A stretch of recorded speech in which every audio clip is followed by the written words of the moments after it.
Welcome to Audiophile Finland. Now, in this episode, I'm looking for your help. This just isn't making sense to me.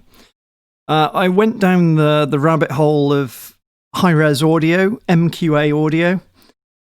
This came about really because of my long-term belief that 24-bit, 96 kilohertz or higher audio is intrinsically better. Now, the reason for this is I'm a musician. I do a lot of work in the studio. Most of my tracks, when I'm working on them, they're in some high bitrate format.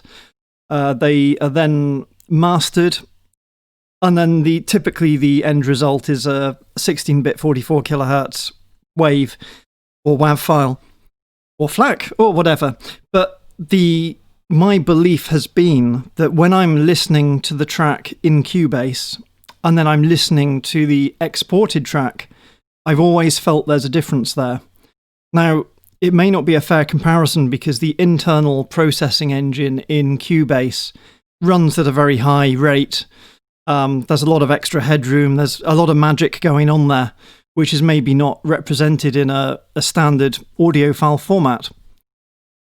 But, well, let's get to the point here. I have been on some forums recently, and I've been following the arguments about can you hear it, can you not hear it. I was coming from the belief that yes, you can hear it. But then I started doing some tests, some A/B listening tests, where I was hiding the name of the file, and I was just listening to the exact same audio recording in two different formats, flipping between them and thinking this is the high res, this is the standard resolution. No, it's not. I've got them the wrong way around. And I could not consistently tell the difference, to the point where I spent so much time listening to this stuff that I really came to the conclusion that I couldn't hear any difference at all. There's actually a very good website. If I... where is it? Is it in my... Okay, welcome back. I had to do a bit of researching through my browsing history because I couldn't find this website. But this website is awesome. It does a whole load of comparisons between 8-bit, 16-bit, 24-bit audio, timing differences, pitch. It really tests your hearing. And the great thing is it makes it so easy here to sample or to jump between formats. I mean, here the page I'm looking at is 8-bit and 16-bit. Now, this is where things started to really get confusing for me. I could understand that I couldn't hear the difference between 16-bit and 24-bit. Okay, that's maybe understandable. That's 16-bit 44, 24-bit 96 or higher. The amazing thing is, if you're listening to modern music with a very low dynamic range where everything is pushed almost to the maximum, sort of limited, high compression, you can drop down to 8-bit audio and you'll be honestly hard-pressed to tell the difference between 8 and 16-bit. Now, obviously there is a big difference. If you're listening to jazz or something with a high dynamic range, you get the 8-bit noise coming through on the quiet passages, which... yeah, of course, I'm not saying that there's no difference. But with a lot of modern music, modern popular music, well, check this out for yourself. It's audiocheck.net. Yeah, I'll leave that there. But it made me think, what is the difference between 16-bit and 24-bit audio? And I found this site, 2l.no, which I think is the 2L record label based in Norway. Now, they do a lot of really awesome quality audio recordings. And I'm saying awesome quality because it honestly is. And it doesn't matter which format you choose. Their recordings are honestly some of the best I've heard. But the great thing is, if you go to this page, you can download all these different formats and you can listen for yourself. So this is what I did. I checked the... well, interestingly, I downloaded the high-res 24-bit 352 kilohertz, which is obviously just insane, bonkers. Yeah. That's the highest definition format of the Hoff and Ensemble Jazz file. I then downloaded the original CD version, which is 16-bit 44. And I realised that although the recordings were identical, the timing was shifted, so you couldn't do a direct A to B comparison in any sort of software package, because there was a bit of extra pause at the beginning on the CD format. And I really wanted to check the exact differences in what's audible between these files, not just with my ears, but actually looking at this in software. So in order to recreate the 16-bit 44 kilohertz, I downsampled the original 24-bit 352 kilohertz to a 16-bit 44 kilohertz file. So what I've done the same as the download that is available, but I've used the high-res master to render a 16-bit 44 file, which is, in terms of timing, when it starts, is absolutely identical. Now, I don't know why these files were different in the first place. I haven't checked the other files on this site. I'm almost wondering if they don't want people to do this test and it makes an extra step. I don't know. But this is where I need your help. I've reversed both the original 352 kilohertz 24-bit, although in the software it's represented as 32-bit float, ignore that. And I've reversed the audio in the 44 kilohertz 16-bit. I'm hoping this doesn't then get caught by the copyright, YouTube copyright infringement thing. So first thing I did, I must say I'm using Steinberg UR242 Studio DAC sound card interface. It only does 24-bit 192 kilohertz. It doesn't go higher than that. But it is a reasonably good studio, low-end studio bit of equipment. So yeah, the audio test with my ears, I've done at 192 kilohertz, because that's all it does. But I can't. I'll play two snippets here. This is not going to work because it's YouTube compression, so you're not going to judge the full quality of this. But I'll play the high bit rate, high res.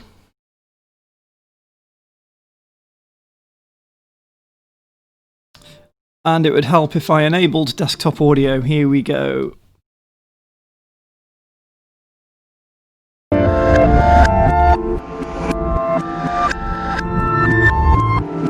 So that's the high-res version. I'll then solo the standard.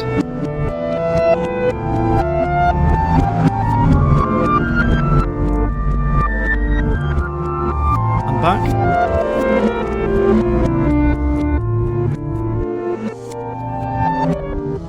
And standard.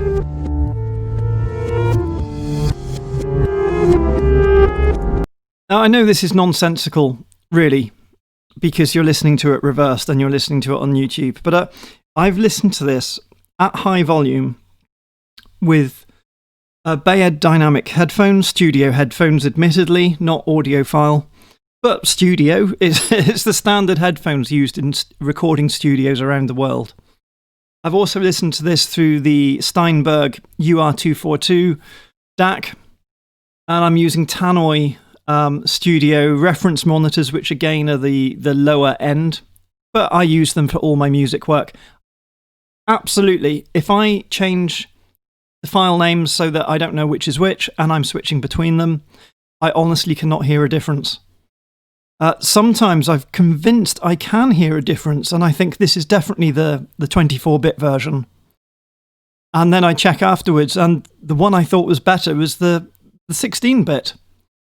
And then I listen again and I think, no, actually, I'm imagining this. There's no difference. So let's have a look at this. What I'm going to do on the 16-bit version, I'm going to inverse the phase of this. So it's an absolute opposite of the high-res version.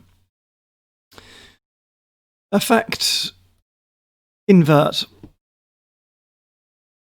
So if these are the same, the 16-bit and the 24-bit high sample rate, if they're the same, if we mix them together now, they should cancel out. And this, I was obviously, at this point, I was expecting to get some artifacts. I was expecting to get some audible high frequency, maybe on the hi-hats or some of the stringed instruments where there's some harmonic content. I expected to have something. Select that one, mix and render to new track. So we're going to hear all the differences here, aren't we? Clearly. And this was going to convince me that whilst I'm not hearing it, the difference is actually there.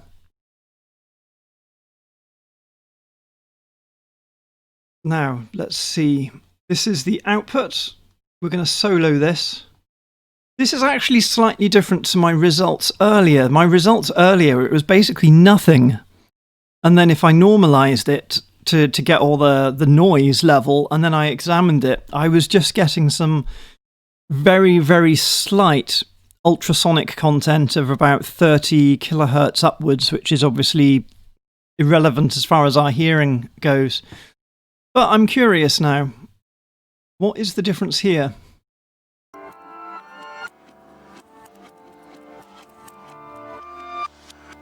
I can hear this.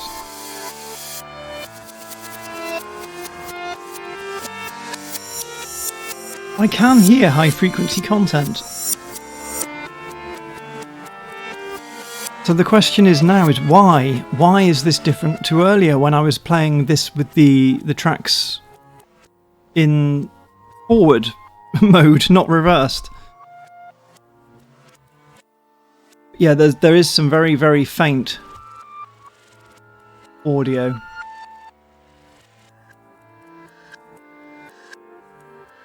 Skip towards the end. I wonder if this is an artifact somehow from the reversing process, because that, let's just go back.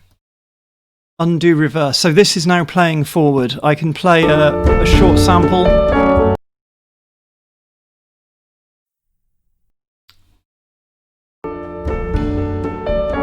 Probably enough to get copyright infringement, but there we go. So I'm going to do the same now. I'm going to invert the 16-bit version. I will then, if I can do that correctly, mix to a new track.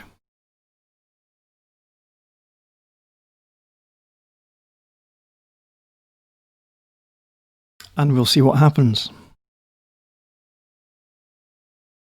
Now that's, so the high frequency content we previously saw is clearly some weird artifact from reversing audio with two different bit rates. But there's been no digital processing done to this at all apart from the reversing the phase. And this is what we end up with. And you can see there's something around here. But there's nothing audible. Nothing at all audible.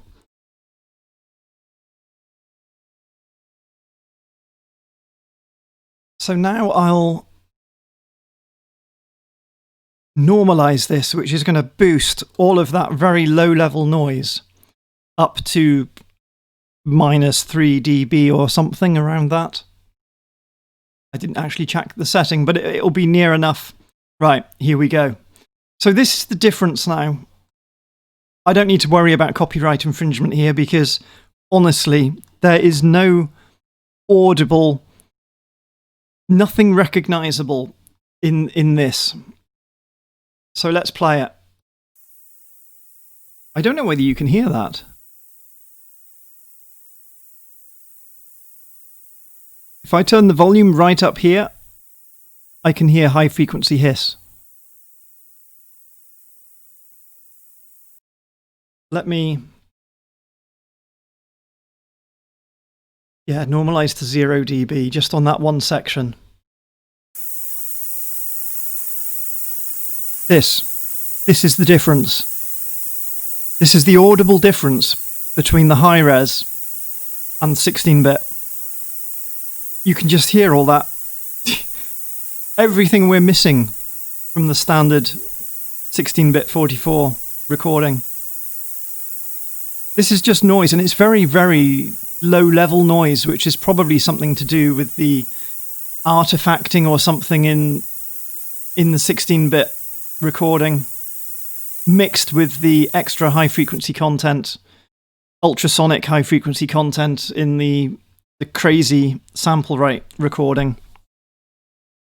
So that combined just results in hiss. But remember, this has been normalized. Normally that's so quiet, it's completely... Well, you saw what it was like. You saw what the spectrum was like. It was nothing. You couldn't hear anything. So let's go to one of these areas. You think, oh, maybe there's some content there. No, it's just spikes. Momentary spikes. Try and zoom in a bit.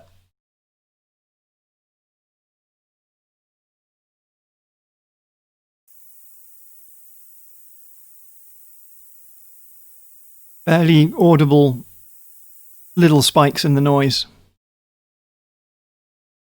So let's have a look at the spectrum plot.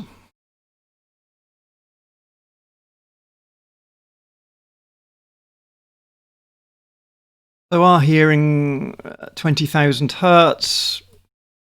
Our hearing is around here, depending on age. So this is just the difference between the two files. It's showing a little bit. But keep in mind, this is normalized. The level is normally minus 100 dB or something below, the background noise level. So I mean, this is really extreme. But you can see all the difference here is ultrasonic. Yeah, 20,000. It's all just noise with no musical content. That's my point. It's noise with no musical content. And if we go back to... Oops, I didn't mean to zoom in like that. And I don't remember how to zoom out. Don't know. Let's select the original recording and we'll plot the spectrum on that. You can see, even on the original recording, there's high frequency content up to about 30,000 hertz, which is nice. I'm not saying that that's bad. I'm just saying I can't really hear it on any of my equipment.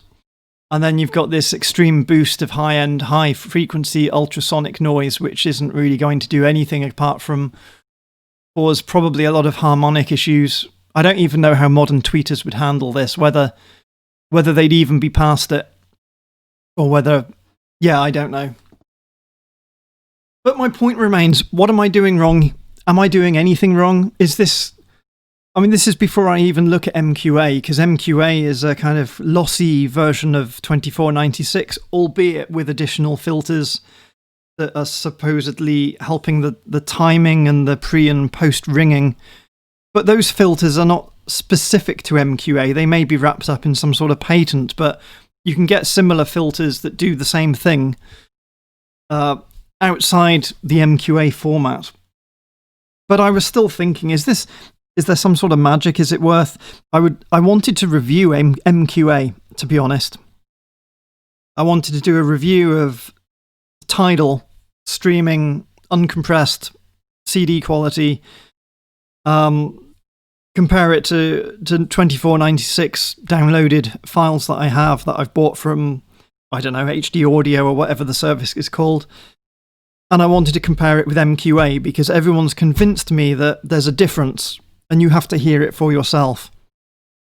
But I can't even... I've got good hearing. I can't even hear a difference between 16-bit and 24-bit. Between 1644 and 2496 or 192.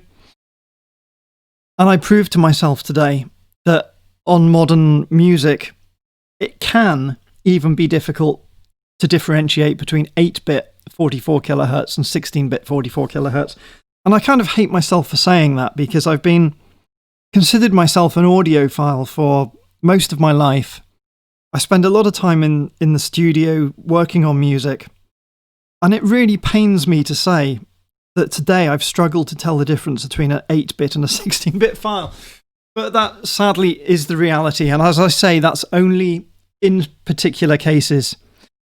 But the difference between 16 and 24, I've listened to jazz, I've listened to rock, pop, everything, and I can't tell the difference. And the software here has told me quite clearly that the difference is nonsensical. There's no musical content in that difference.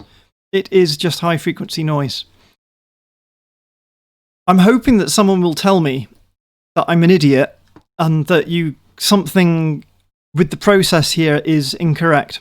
I mean, when I first did this, I thought I'd screwed up because the file came back, the difference, the mixed difference with the high-res 16-bit 44 out-of-phase version was blank. And I thought, I've messed up. I've imported the same file twice. It's telling me it's different format, but it's clearly not because there is no difference. It's only when I boosted the audio levels that I discovered this. So there is a difference. But I'm not bothered about having something that is this, but at an inaudible level. If this is the difference, if this is what's present either on the 44, as I say, it's probably a combination, this. It's the kind of aliasing noise, whatever you want to call it, from the 44 kilohertz 16-bit recording, mixed with the ultrasonic stuff going on in the high-res format. So this is like a worst-case noise. The worst of both formats combined. But either way, I'm not bothered about losing the ultrasonics, because clearly there's no musical content in that, from what I can hear here. And the general background hiss or noise that may be present at a very, very low level in the 16-bit recording, again, it's so low level unless you boost it like this that I don't feel I'm missing anything. Tell me what I'm doing wrong. I want to believe. I always have believed. I'm only now not believing because I've spent the entire day torturing myself with A and B tests and software and... Yes, help me, please. Let me know what you think. Thank you, and goodbye.